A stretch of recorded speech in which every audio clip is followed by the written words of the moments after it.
আসসালামু আলাইকুম গাইস, আপনারা সবাই কেমন আছেন? আশা করি সবাই ভালো আছেন। আলহামদুলিল্লাহ আমিও ভালো আছি। তো আজকে আমি আপনাদের সাথে একটা ডেজার্ট রেসিপি শেয়ার করবো। সেটা আমি কীভাবে বানাই আমি আপনাদের সাথে সেটাই শেয়ার করতে চলে আসলাম। তো আজকে আমি নিয়েছি এখানে ব্রেড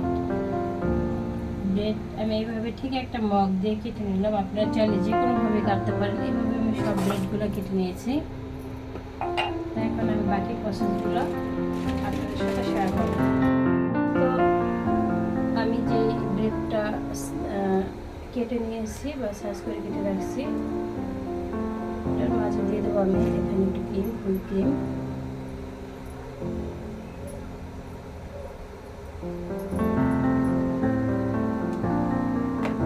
ক্রিমটা দিলাম।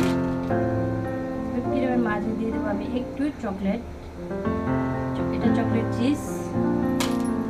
এখন আমি এই পাটটা ঠিক এইভাবে লাগাই দেব। এই যে হয়ে গেল আমার ডেজার্টটা। এটা এইভাবে আমি লাগিয়ে রাখবো।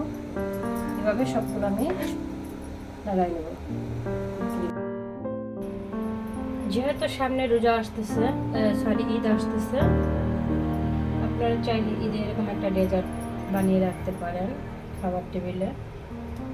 এরকম ডেজার্টটা যে ডেজার্টটা খাবে না কেন সেটার প্রেমে পড়ে যাবে। ডেজার্টটা খেলে এতটাই সুস্বাদু হয়। দেখতে পারতেছেন আমি কীভাবে ক্রিমটা ভিতরে দিয়ে দিলাম।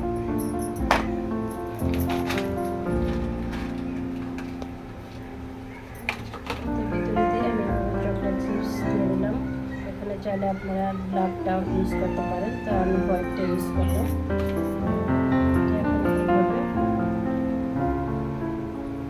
হয়ে গেল সুন্দরভাবে আমার ডেজার্টটা। এভাবে আমি সবগুলো ফুল ভরে নিয়েছি। এবার আমি বাকি প্রসেসটা করব। তো ডেজার্টটা বানাতে আমার যেটা প্রথমে লাগবে সেটা হলো গুঁড়া দুধ, আর দিয়ে দিলাম এখানে কন্ডেন্স মিল্ক।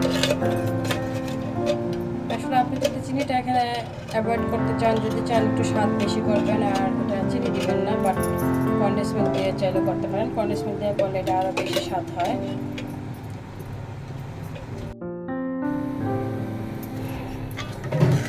তো ক্রিমটা আমার বানানো হয়ে গেল।